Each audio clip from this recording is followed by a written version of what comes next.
And we're good to go. So welcome everyone. This is Sneha. She's from Centime, and she's going to be talking to you all about innovation and how we can get through that and how it helps us solve problems. You all are going to be solving problems this weekend as you design solutions and design to solve the problems that we give in your track. So without further ado, Sneha, would you like to get started? Thank you so much, Charles, and welcome to everybody who's come in today. I know it's a really early morning for you. Thank you for waking up, being bright and early, and we're going to start now. Before I start, I want you all to just know one thing. At any point where you feel you have a question, you'd like me to stop and explain something a little more, type it out in the chat. Use the reactions on the Zoom. It's amazing as a function, and I'm just going to do one of those and I love you all. So go ahead and use them. Start talking to me, and we're going to take it from there. I'm going to start sharing my screen now. Let me know when you all can see it. I may not be able to see your comments or questions, so I'm just going to sort of depend on Charles to show it to me, or just stop me when there is a question. All right. So, how to innovate every day? This is a question I think every single person I have met in the last 10 years of my career has asked me. And I've asked myself. And every time I think a little more about it, I come up with a whole new way of looking at it. What I finally realized that innovation is just about making something better. Innovation is not what everybody believes to be changing an ecosystem, making groundbreaking solutions. That's great. But even tiny problems can have great solutions. If you look at some of the greatest innovations in today's time, let's look at how Zoom turned out when the pandemic hit. As a business, they said, hey, you know what? There's a problem. There's a market space and the users who need to interact with each other while they're locked into their homes. They're unable to move out. And they said, you know what? This is a tiny problem that we can solve with our software. And they went ahead and started making it better every single day. And today, the conference is happening on Zoom. So, what I want you to look at innovation as is always making something better. Decades and decades back, when the first camera was ever made, it was bigger than the room I'm sitting in today. It was extremely difficult to port. People didn't know how to move it. Today, each of us have a smartphone and we take a picture when we want. Somebody did come up with the idea of capturing an image, but somebody made it better. That's innovation. Now, what are the different aspects that you should look at while you're thinking about innovation? One of the first ones is solving a problem. It could be a very tiny problem. While you're designing a screen, a product, imagine instead of checkbox, somebody put in a radio button.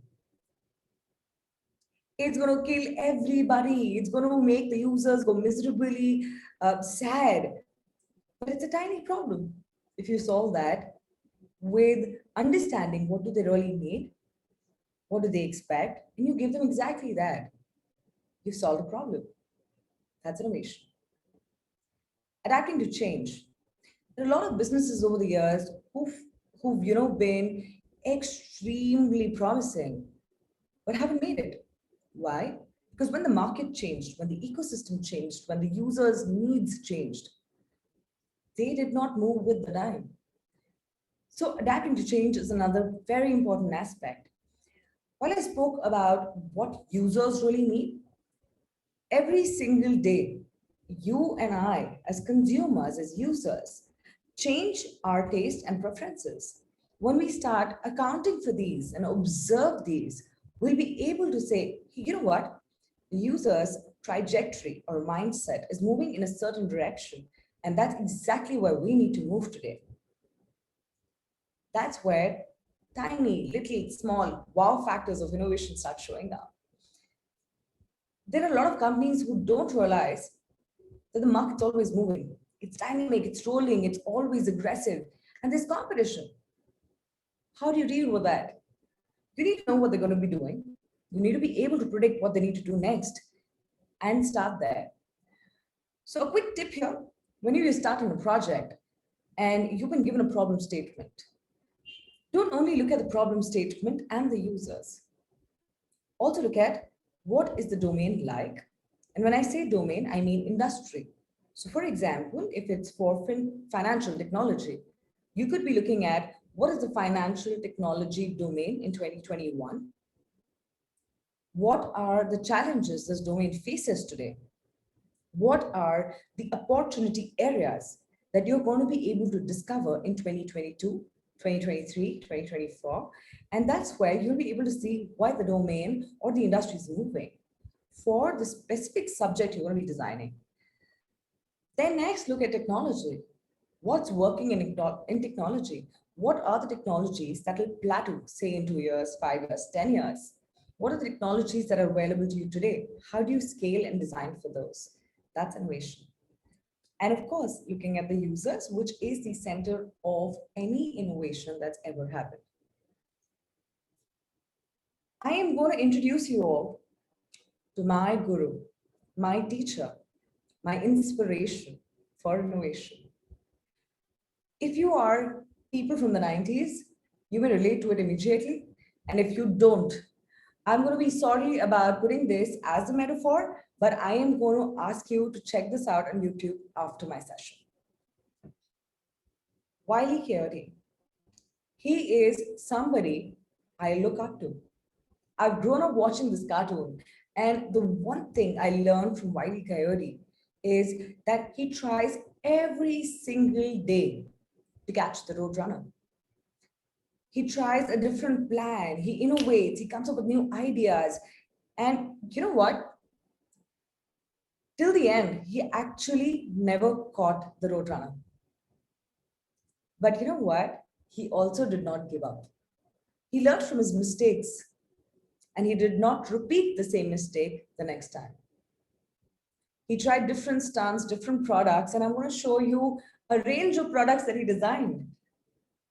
He's tried a weight, he's tried high-speed tonic, which he made for himself and fell really in blue. He's tried like a Acme magnet and these funny cycles and explosives and name it and whatnot. Each of these, when you look at it, came from the same person. And that same person learned from their mistakes and kept trying and innovating. So my guru for innovation is Wile E. Coyote. Whoever's seen the cartoon, thumbs up to you guys and a little bit of heart and love from me. And if you haven't, go check it out. Watch the cartoon, it's hilarious. And it's going to inspire you so much to look at innovation in a whole different way. But there is something that stops us. What is that one innate human thing that stops us from innovating? What is it that holds us back? There's just one thing.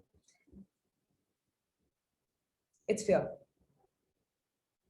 Remember when you were much, much, much younger, when you were children, you weren't scared of fire. When there was a candle lit, you want to go touch your finger on it and see, is it hot or not? You may not have even been scared of water. It's just when we're exposed to an ecosystem and different experiences, we start feeling fear. Fear of failure, fear of being judged, fear of revealing yourself, fear of rejection. Like right now, while I'm presenting, I'm so scared. I'm so scared you guys are not going to get my content. I'm so scared that maybe I don't explain it the right way, but it's fear. The day we start putting our fear aside and taking a little bit of calculated risk is where we're going to be able to set ourselves on the path of innovation. Innovation is not something that happens by fluke. It is materialized, it's practiced, it's thought through, and it only comes through when you're taking an informed decision and a calculated risk. All right, how does all of this impact us today and the world around us? These are a bunch of companies that I really, really like. I really love some of these. But some of these companies did not really move with time. All the points that we spoke about when we spoke about what innovation really is, they all missed up on some opportunity or the other. And when they did, they couldn't compete in the market. They couldn't compete with what's next, which is why I keep saying innovation is not about just making something new. Innovation is about making something better every single day. Here's a little quote from a book called Originals by Adam Grant. This is the book that I live by and I love it. This is a book that sort of inspired me so much that every single day, every single design that I make, every single pixel that I think about, I always think, is this the best experience that I can design? Is this going to solve every single problem that I've stated? Is it going to solve every scenario for the user? Is it going to solve every need and motivation and expectation of the user? And while I'm thinking about it, I'm never trying to be just new.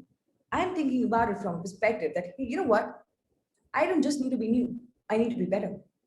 There's so many interaction patterns that people have defined today, which we are already used to. Let's take an example of payment gateways. Payment gateways were designed a while back. We're still using all of this. We're using e-wallets. Somebody's created these interactions, but every company that's coming to the market today is bettering itself from the competition. That does not mean they're not innovative. That just means they're smart and they're looking for an opportunity area between what does the domain need, what the industry needs, where is this industry moving, where is the technology going, and what does the user need. It's a perfect Venn diagram of these three aspects, which brings us to a very, very soft, sweet spot where we can say we'll find innovation. Since I've spoken enough and more and I've ranted about what innovation is and how we need to look at it, let's talk about how to do it. I'm going to talk about like a bunch of different things. And the first one is we need to stop worrying about what other people think about our ideas. We need to stop thinking about it completely. The image I have put over here is called the Garden of Innovation. It's by this really cool artist called Dom Fishburne. And what he's really depicting over here is this one person in the center who has the fruit of innovation and is so excited about it and is planting it and growing it and giving it all the nourishment it needs. Whereas there's a whole world around him with axes and scissors to just cut it down. So every single time we look at doing something slightly different, something which is informed but different from what anybody else is expecting, we need to sort of stick by it. And not just for the heck of it, but when we know that we've got data to support it, we need to sort of stick by it. I want you all to understand what it takes to really be in a setup or to build this culture in you and around you. Innovation does not happen with one person. I cannot sit in this room today and be saying that, hey, you know what, I make the most innovative products because I haven't. It's been a team. It's been a lot of different people that I've surrounded myself who have brought in very, very different skills, who have very different dreams, who have courage, resilience, who are so empathetic to every need of the user, who are critical and curious, who are going to judge me, going to ask me questions at every single moment. And those are the people who push each other together while they adopt and adapt an ecosystem and experiment together. While you're going to have all these attributes in your own heart and your mind, and you accept yourself to be open, that's where you'll be able to build innovation mindset. People with innovation mindsets are looked at as high performance team members. Now, because I said that, there is innovation and this creativity, and now you have to also build a culture where you feel that you are gardening or harnessing all the energy from every single person who is a part of this innovation culture. How do you do this balance between creativity and culture? So you can harness all these different elements that make you very, very innovative. But how do you build that culture around you? What is it that takes to build a team like that? Who is going to support you? Who you are going to brainstorm with? Who you're going to work and grow with? Understanding basic principles of how you need to look at the work you do. Failure versus competency. You may have the competency to execute something.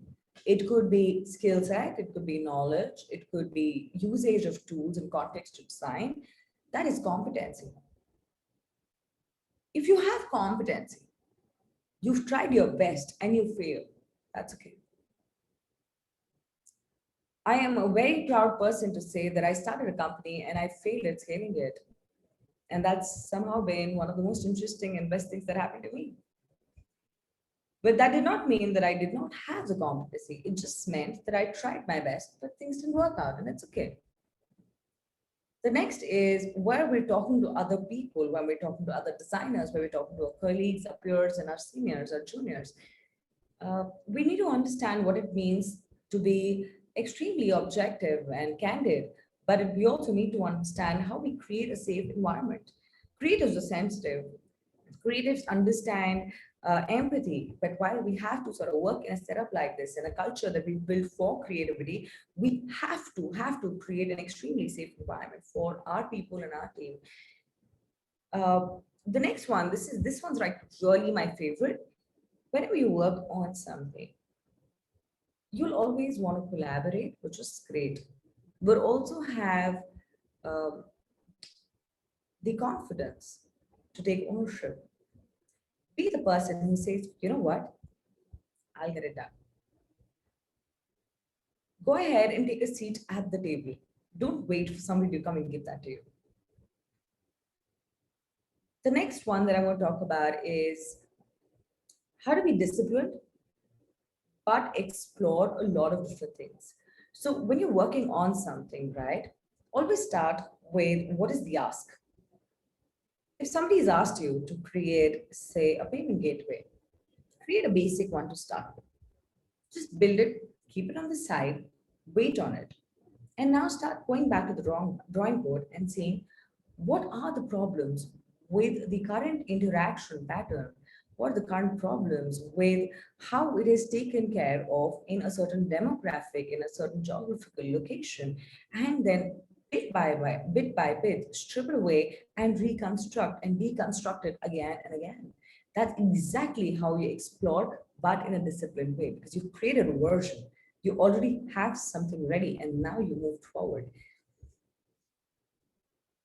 Now, to do all of this, how I suggest you should look at partnering is find a pod of people. Find people from technology, business, design, sales, and marketing.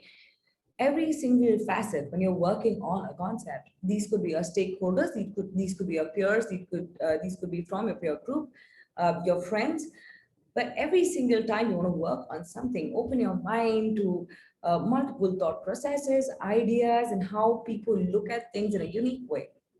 Say, for example, any of you on the call today had to work with me tomorrow, and you and I had to collaborate. You live in a very different context, in a whole different country than I do. I may bring very different skill sets. I may bring a very different opinion, and so would you. Now, imagine when extremely diverse mindsets come together and work on the same problem, the solutions that are going to come out are going to be so much more rich. Now, since we've spoken about how to get there, we've spoken about what the skills, we've spoken about how should you look at creating a culture around you, how do you surround yourself with the right people. Now, let's talk about the process of innovation.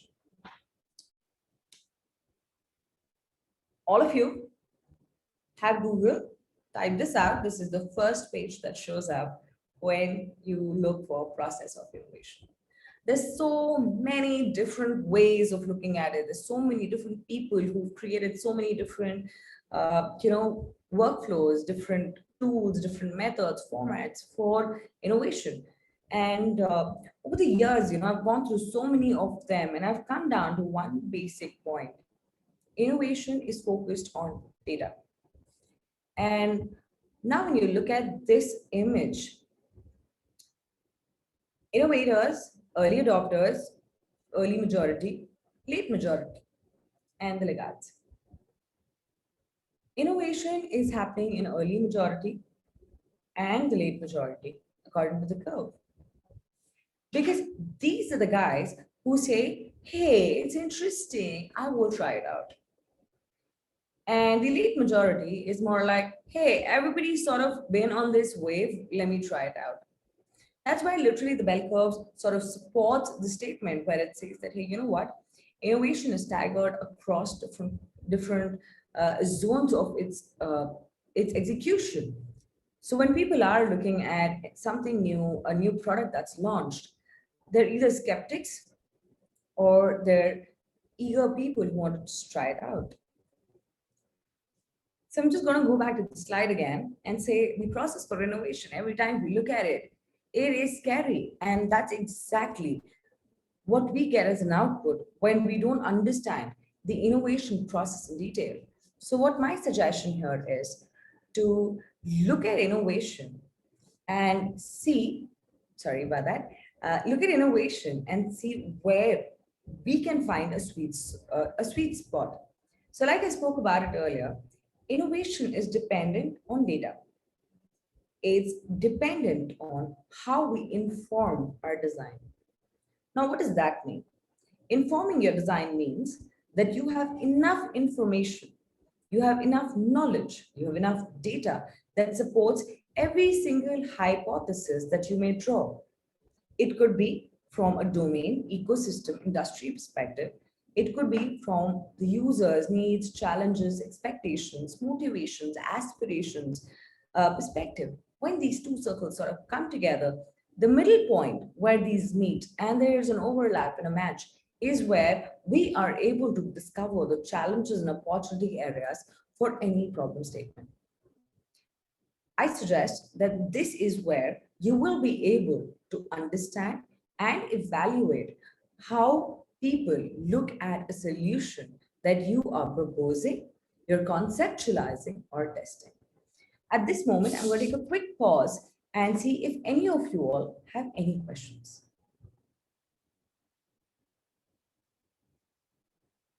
All right. I would also appreciate some reactions if there are any. I still feel a lot of love for you all. All right, I'm going to continue. Guys, please keep your questions ready. I really, really want us to talk about it. I really want us to sort of grow and learn together. So I'd love to hear what you have to say about any of the things I've said till now. I'd love to discuss and debate with you and sort of learn together. Now, I've been speaking about data, information, knowledge. This is called the data-driven design, where the first step to just start with is collecting the right information, collecting data, analyzing the data, and then informing the design. I look at data collection in three different formats. If you're working on a product, there is a business, there is somebody who's invested money in it. And those are the people we want to look at and see, hey, you know what? You've invested the money in this. What do you want to tell us about the product? What is your vision? What is your business goal? What are your insights about the users, the profiles of these users? What are the scores in terms of competitive analysis? What is the analytics of your business really showing? And all these are questions that we'd like to understand from a stakeholder or business owner who's investing their money to be able to work with us to make their product or their design much, much, much better. The second bit is understanding the industry trend and analysis, which is where I said we go ahead and understand the domain. We see what are the opportunity areas, what are the challenges, what are the trends in the future in this industry. And finally, coming to the users, understanding who these profiles are, who these personas are, what are the different scenarios under which they're using the design or the product that we really brought to them. Now we've got all of this data. What do we do with this data? How do we utilize this data, right? We squeeze the data out and we look at insights that help us understand what does this data really mean. So we start putting together a task analysis, we start putting together user journey map. And when we put these two together, we're more confident about, hey, we're well informed because we've looked at the data that we had. Based on that, we've created tasks for the users, which are nothing but primarily activities that the users do to achieve a goal. And we put together user journey. It could have multiple touch points, it could have multiple mediums, it could be in a physical space, a digital space, across multiple platforms, across multiple devices. How do we put all of that in a cognizant way and still manage to create meaning, which is where we create conceptual models and concepts. At this phase, we are, as a designer, we're ready to start talking to our stakeholders again, and sort of validating that, oh, you know what, we collected all of this data from you, we analyzed it, and we came up with this form of it. And we go back and forth, they'll inform us again, we go ahead and edit stuff out and go back to the business final wireframes, deliver and test it. So this is what I look at, the process which helps us with creating impactful design, which is based on strong data and its information, instead of being just a hypothesis or a solution that comes from very little information about what we need to do.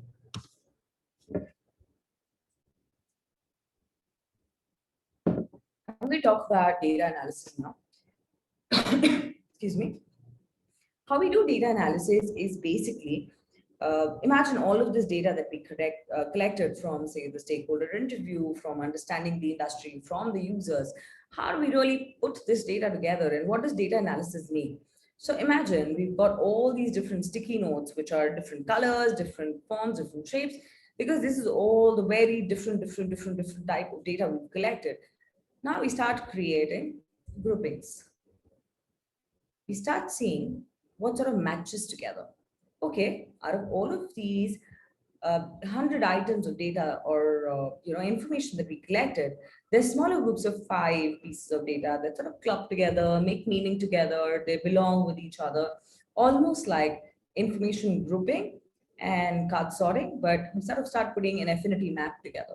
While we're doing this, we start seeing, why does this data belong together? When we ask that question, that why does this data really belong together, is when we're going to be able to talk about what an insight is. When we have data, we group, create meaning of a group, then understand why did all of that come together? What is the core reason for people to say this? And we go ahead and create an insight. I'll give you an example about this. So imagine there's a milk product company, and it could be in any country, and you've been ordering milk from them for years and years and years, and you've got a neighbor who suddenly moves into your neighborhood, and they ask you, hey, you know what, who do you have, like, does somebody deliver milk here, or do you go to the grocery store and buy it? How do you go about it? You're like, hey, you know what, we've got somebody who's been doing this for years for us, and this is the guy's contact, and he's really good. Okay, the neighbor goes back to their place, they order milk and they don't like it. And they come back to you and say, hey, I didn't like the milk, it just tasted funny, it wasn't right, and X, Y, and Z. Now at this point, if as an individual you don't ask your neighbor why they did not like the milk, you only have information saying that the milk was bad. But if you ask them why, and say they turned out to be a scientist and they said, hey, you know what, they're using preservatives which are not healthy, and they are sinking the percentage of how healthy you could be, now you will think about it, because now you know why. And that's exactly what happens with insights. We collect a lot of data, we understand what stakeholders said, users said, what the domain is about. So group all of this information in an affinity, understand which affinity group means what by asking the question why, based on which we create insights and organize these insights in digestible form. What does that mean? It means that when we're presenting these to somebody, our clients, our colleagues, we talk about the whys and we say how it impacts our businesses today. You may think why I'm sharing this with you right now, and it's going to be a very valid question, because I want you all to understand that the day you start seeing design in context of data is where you're going to be able to innovate. Design, again, according to me, is not just a form or a function. It is understanding information and taking informed decisions to know what is the best solution to solve this? Or the next time, how to better it? I'm going to take a very fun example about this, and I'd love a reaction from everybody on this example. And actually, before that, guys, can I have a reaction from everybody who's there on my call today? I'd just like to see some reaction.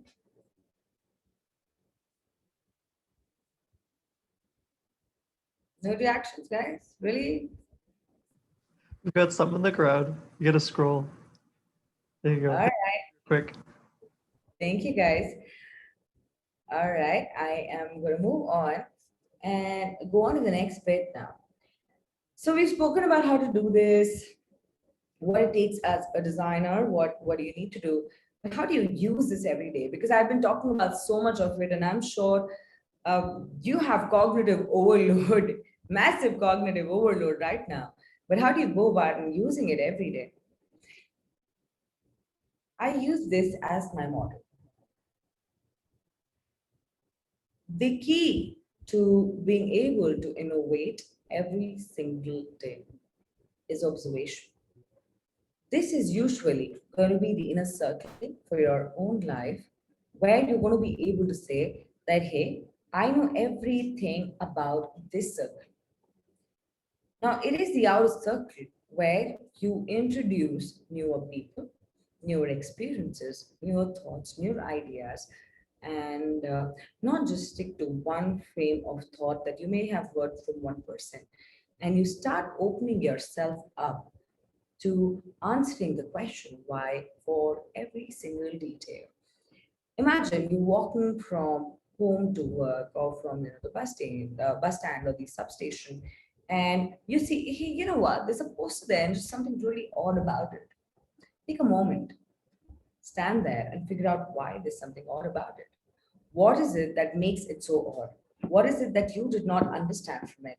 These observations, while you are solving a problem every single day, every single moment, is going to help you create a more vivid experience or create a more vivid understanding of how to look at challenges and solve them by informing yourself with data. Imagine you were crossing the road and the the red light did not work and you could not see the road crossing sign, and you're in the middle of it and the traffic went off. You can be really mad at the government, you can be really mad at the officials, you can be mad at everybody. But if you only understood why it happened, maybe you could come up with a solution.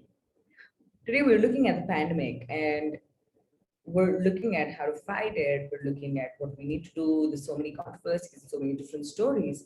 But the day we start understanding what it means for us as individuals, what do we really need to do, what COVID really means for people around us, what it means for my environment, what it means for me to be stepping out, not stepping out, what precautions work for me, don't work for me.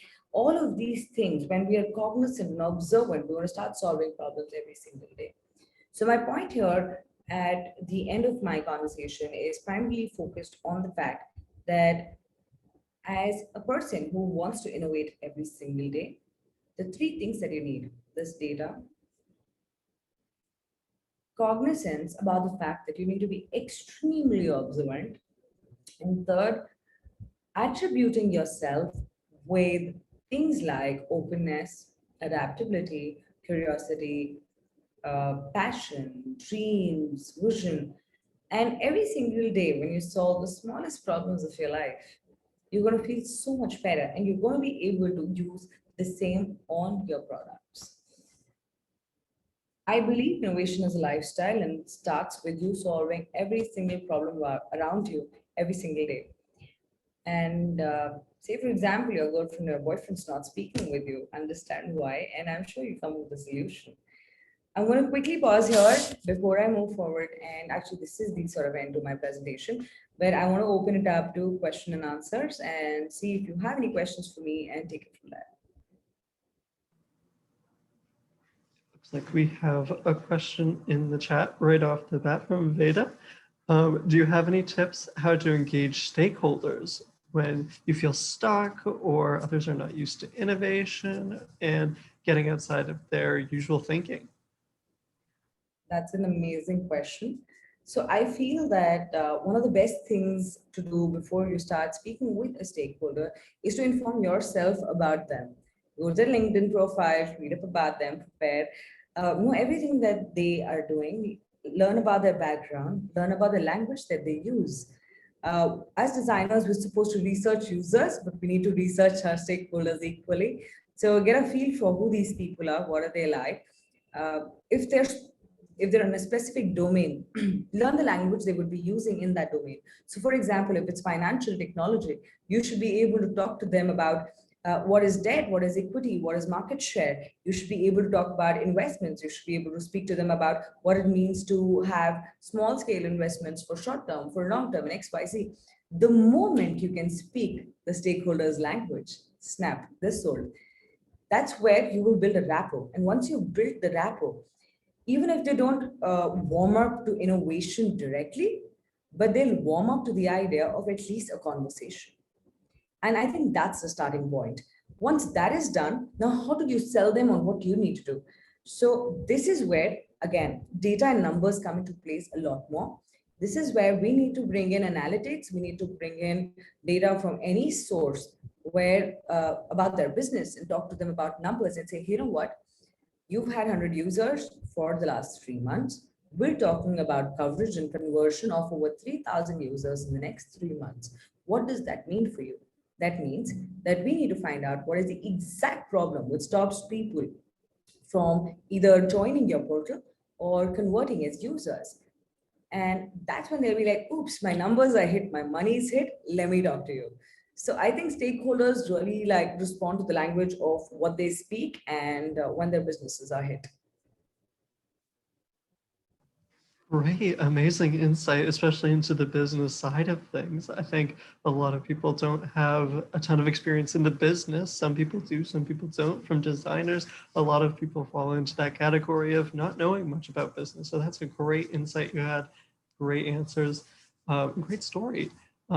I had a personal question, and not to take precedent over everyone else, feel free to throw those questions in the chat. Questions about Sneha's like own experiences or the presentation or anything really about innovation. My question is asking more about your own most memorable instance of innovation or doing user research in the field of that kind of thing. We know innovation can happen anywhere, everywhere, at any time. What was your most memorable instance of this? All right, I'm not going to talk about any recent times. I'm going to tell you a story about when I was 15 years old. So I started out as a terracotta artist and I was really into pottery. And I wanted to make a beer mug for my father. And I wanted to make it with clay. So I went ahead and I made a beer mug and I got it, I took it to clean, I got it baked and I brought it back and it's beautifully painted. And I said, you know, Dad, this is a beer mug for you.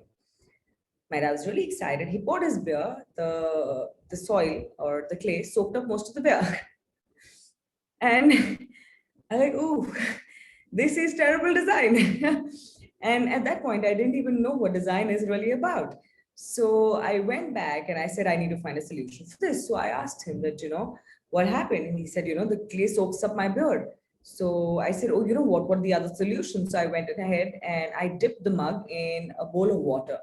So what it does is the soil soaks up all the water and it doesn't soak up any other liquid you put in it. So I tried to give my dad another beer in the same mug with soap, which was soaked in water. Now the beer was diluted because it tastes like water. So that did not work. And going on forward, I realized that, oh, you know what, none of this is working. So I went ahead and I said, okay, you know what are the other challenges that you're facing with it? He said, you know what, I like to see how much beer is left in my mug. I said, okay, interesting. Let me go back. So I went back and I decided I want to fit a mug. I fit a small glass into the mug and then cut small squares in different shapes so he can see how much beer there is. So I'll get it baked and stick a glass in the mug.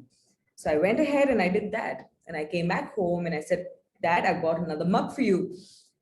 And he's like, all right, great. I can see my beer. And then he takes a sip and he's like, but there are two different edges that I can feel. I can feel the edge of the beer mug and then I can feel the edge of the glass. And it's really weird because there are two surfaces that I'm going to interact with now. And I was like, All right, this is blasphemy. I am struggling to solve this problem. Eventually, what I ended up doing was I bought beer glasses and I created half a terracotta cup. I put the mug, I put the glass, and I put a bigger handle, which was from the glass to the cup. So basically, what I'm trying to say is over so many different experiments and understanding what went wrong and gathering data, uh, I was able to change the design. And this is before I got into design or knew what design really was about. But this is what I mean by you innovate every day. Yeah, great to hear it. Wow, that was a very funny story. Not what I was expecting from innovation, but it truly shows that innovation can happen at any age, really, and it can happen in all forms, all shapes, all sizes, and it can have so many different processes to it. That's great to hear. And we still have a bit more time for more questions. So, oh, Mariah, if I'm pronouncing that right, so sorry, but Mariah asks, how do you handle adversity if others don't think your idea or innovation is good? I take a deep breath, have a glass of water, ask them why they don't feel the same way. And I believe in rational. So I'd hear them out, and I'd want to hear them out with a lot of polite questions and not being rude, not being arrogant, and saying that, hey, tell me, why do you feel this way? Tell me a little more about that, and ask them a lot of different questions. And either after a point, I realized that what they're saying is extremely, real and makes sense to me. Or at a point, I would realize that, hey, you know what? Maybe I feel very differently about it. So I'd hear them out completely and then be like, hey, you know what? Those are great points, but maybe can I just share what I feel about it? And usually people would say, yes, of course. And then I'd be like, hey, you know what? My rationale towards this idea or the design was X, Y, and Z, and this is the data that backs it up. But I would still feel comfortable to see if there's something that we can do to make it better. So at any point, I feel I wouldn't want to respond in a negative way or say that I don't agree with you or I don't feel comfortable with what you're saying, but say that, hey, you know what, let's work together and figure out a better solution if this is not working out. Because over a period of time, I've realized that there's no point in falling in love with your own design. It's just not nice, and it's gonna ditch you. It's worse than a terrible boyfriend. So don't fall in love with your own designs. Love it. Yes, thank you. It was great, great insight, especially when we all get caught up in our own ideas and want to feel especially defensive of the things that we come up with. And as we innovate, it's great to feel uh, invested into feedback and all of that. So great insight. Thank you so much. We have another question in the chat. Interested in knowing what you do if you ever find yourself in a creative or innovative block, so to speak. How do you find the inspiration to think outside of the box? I tear up everything I've done and put in the dustbin to start with. I just feel that there's sometimes when we've got so much around us and we just clutter ourselves in our mind with so many different thoughts and we've sort of convinced ourselves, and it's a very human emotion, right? We bias ourselves. So I usually just throw everything else aside and I take a walk sometimes, or I listen to music, or I just go speak to a colleague for a bit and just crib about the fact that I can't crack it. Yeah, venting helps. And then come back to the drawing board, rewrite what are the tasks that the user needs to perform, what are the scenarios they'll be performing in it, and what are the different elements that will help them do that task in their best possible way. So I'll do that activity all over again and just write it on paper. I feel when you restart and you rewrite all of this that you already know, it just opens up and clicks something in your mind, which helps. So that's usually my technique. But there are also times when the block is more massive than the one that can be solved by this. That time I reach out to people and ask them for help. I say, I'm blocked, can't think and can't do, help me. And I think that's been sort of what's helped me throughout. Great, that's amazing. I think it's something that all of us can relate to, especially as we get into this especially with something like a two-day designathon where it's crunch time and we have to keep going. You kind of hit these mental blocks. Very helpful for people looking to finish their projects and get going with it and really get innovative. Thank you so much for that. I think we have time, maybe one or two more questions if anyone has them. If not, I definitely have my own, but I want to allow some time for anyone who's like writing up their question or anything like that to throw it into the chat. If not, I can ask my question. So when it comes to, oh wait, Maria asks a question. How do you go from terracotta artist to digital product design? What's your story? It just happened.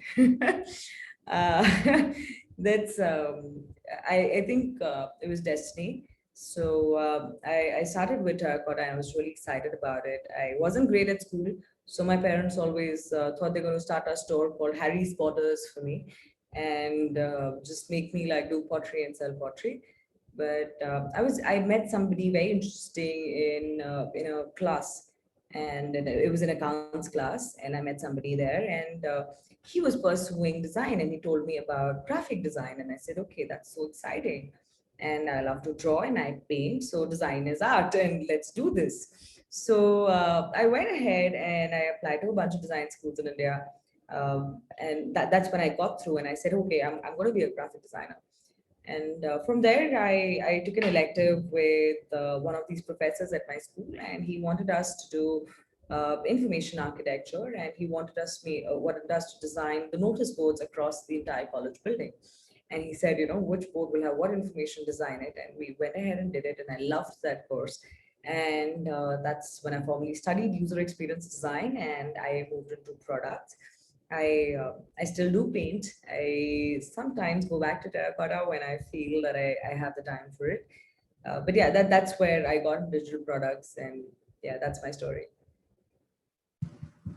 Love it. Best story I've heard so far. Yes, big hearts to that. Great story. And I think a lot of us are definitely thinking that with your background, with the wall behind you, you're very inspirational, artistic person. So you're hitting home for a lot of us artists here, thinking about how we can get from point A to point B. You're the point B, and you're really the inspiration for a lot of us here. I think definitely, unless we have another question, I'll ask kind of one final one. When it comes to being a team player, what do you think is the best size for, this is kind of like a little bit of an unorthodox question, but what do you think the best size for a team is for you personally? What size of team has been like your most successful, from sizes of like 50 people or down to like just having a partner one-on-one?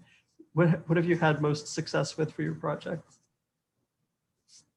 So I would say, depending on the context, both work and both have their advantages and disadvantages. So my context, whoever, when I've had a team, is I sort of like to understand what is the skill set that each person brings to the table, and give them work according to that skill set. So it could be 50 people or it could be 2 people, but the success primarily depends about what they're excited about, what do they like to do, what is their ownership, or what is their passion really about. So give them exactly what they're good at and give them exactly what they're excited about. So the success would be for both. I'm not somebody who would say that I don't like working in a team or like to work individually or in 2 people.